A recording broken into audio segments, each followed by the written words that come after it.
पापा कहते हैं बेटा बड़ा नाम करेगा,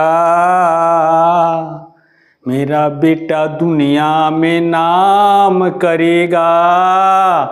कब करेगा? जब पढ़े लिखेगा तब करेगा।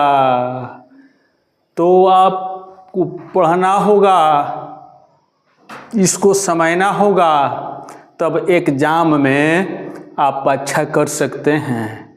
मैं इसके पहले कई बार कह चुका हूँ, जो हमारे वीडियो को देखेंगे हिंदी व्याकरण में, कम से कम व्याकरण में 35-40 नंबर आसानी से बना सकते हैं।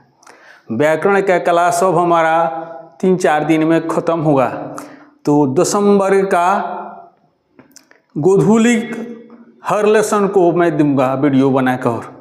आप इसको देखेंगे, समझेंगे, आप बहुत अच्छे अंक से पास करेंगे। आपको विश्वास नहीं होता है तो क्वेश्चन उठाइए ना, अभी जो हम इसको दे रहे हैं संज्ञा, उठाकर देखिए कि 3-4 नंबर का क्वेश्चन है कि नहीं है। अगर है तो आप इसको देखिए, याद कीजिए, शेयर कीजिए, लाइक कीजिए, सब्सक्राइब कीजिए। तो अब हम चल रहे हैं संज्ञा। संज्ञा क्या है? संज्ञा का अर्थ होता है समझना। आप जितने चीज़ को समझते हैं, नाम से पुकारते हैं, वही संज्ञा है। तो परिभाषा में किसी भी चीज़ के नाम को संज्ञा कहते हैं। अपने मुंह से हम जिस चीज़ का नाम रख देंगे सब संज्ञा है। जैसे कलम तो लिखने वाला चीज़ है तो संज्ञा है, वस्तु है। पटना एक जगह का नाम है, स्थान है का नाम है तो संज्ञा है। हिमालय पहाड़ का नाम है तो संज्ञा है। गंगा नदी का नाम है तो संज्ञा है। रामायण धर्म ग्रंथ का नाम है, संज्ञा है। हिंदुस्तान एक अखबार का नाम है तो संज्ञा है। एशिया महादेश का नाम है तो संज्ञा है। नेपाल देश का नाम है तो संज्ञा है। रोटी भोजन का नाम है तो संज्ञा है। दूध भोजन पीने वाला है तो संज्ञा है। यानी हर चीज़ का नाम हम क्या है? संज्ञा है। तो संज्ञा के 5 भेद हैं। संज्ञा के 5 भेद है। संज्ञा के 5 भेद है। व्यक्तिवाचक संज्ञा, जातिवाचक संज्ञा, भाववाचक संज्ञा, समूहवाचक संज्ञा, द्रव्यवाचक संज्ञा। ये 5 याद होना चाहिए।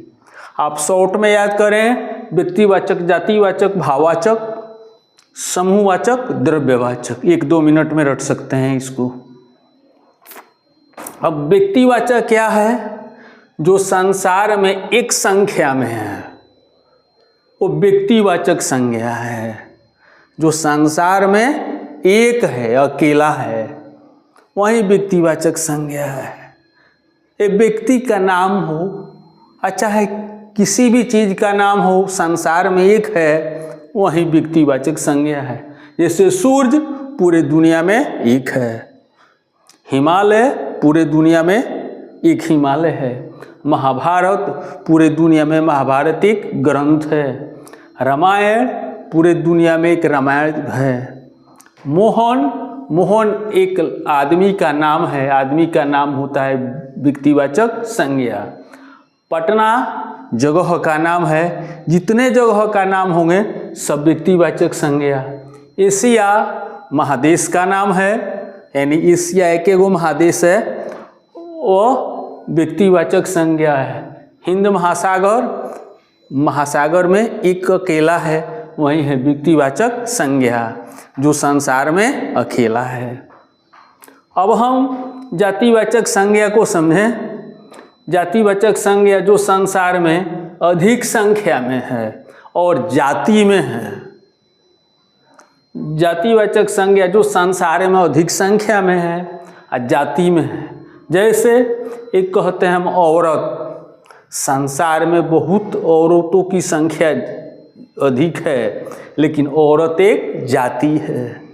बकरी, संसार में बहुत अधिक बकरियां पाई जाती है, तो बकरी कहने से एक बकरी जाति का बोध हो गया।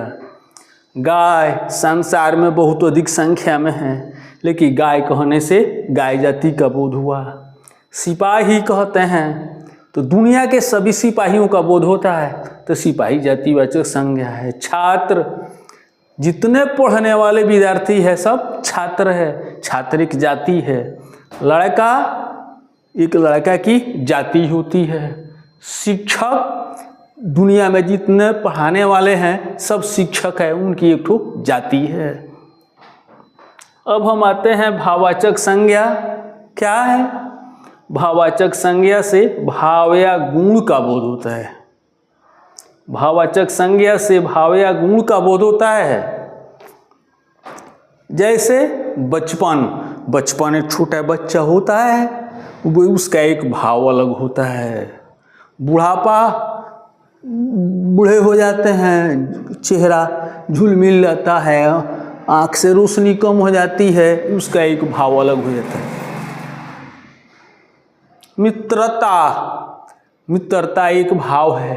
ये दो आदमी में मित्रता होती है, उसका एक मित्रता का भाव झलकता है, सहयोग का। चोरी भी एक भाव है। कहीं भी हम कुछ चोरी करते हैं तो भाव झलकता है। बेईमानी करते हैं वो भी एक भाव है। जवानी में मनुष्य बहुत मजबूत होता है, हर तरह से फिट होता है, तो एक जवानी का भाव होता है। ईमानदारी, हम कहीं भी रहें ईमानदार रहेंगे, ईमानदारी दिखाएंगे तो ईमानदारी का भाव झलकेगा। तो भाव या गुण का बोध होता है, भाववाचक संज्ञा कहते हैं। अब है समूहवाचक संज्ञा। समूहवाचक संज्ञा से समूह का बोध होता है। समूहवाचक संज्ञा से समूह का बोध होता है, यानी नाम हम एक रखेंगे लेकिन पूरे समूह का बोध हो जाएगा। जैसे परिवार, हमारे परिवार में माता है, पिता है, भाई है, बहन है, सब कोई है, लेकिन परिवार एक समूह का बोध कराता है। मेला जो है, पूरा मेला एक समूह में होता है, तो मेला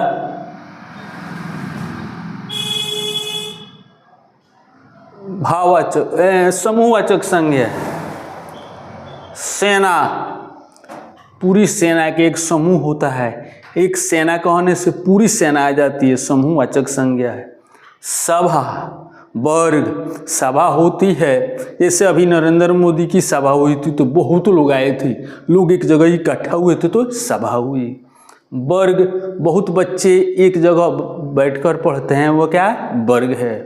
तो सब एक समूहवाचक संज्ञा है जो समूह का बोध कराते हैं। द्रव्यवाचक संज्ञा, जिसको खाते पीते, नापते तौलते, उड़ते पहनते हैं, वो द्रव्यवाचक संज्ञा है। द्रव्यवाचक संज्ञा जिसको नापते तौलते, खाते पीते, उड़ते पहनते हैं, वो द्रव्यवाचक संज्ञा है। जैसे दाल खाते हैं, भात खाते हैं, सोना लकड़ी को नापते तौलते हैं, कपड़ा को पहनते हैं, चादर को ओढ़ते हैं, पानी दूध को पीते हैं। तो खाने वाला, पीने वाला, उड़ने वाला, पहनने वाला, नापने वाला, तौलने वाला, जितना भी चीज़ होगा ये सब क्या होगा? द्रव्यवाचक संज्ञा होगा। अब आपको मैंने दिया, आपको विश्वास अगर नहीं होता है तो पहले इसको पढ़ लीजिए और किसी भी साल के क्वेश्चन में मिलाइए। 3 या 4 नंबर का क्वेश्चन इससे निकलेगा। अगर विश्वास हो जाता है तो शेयर करके आगे बढ़ाते जाइए।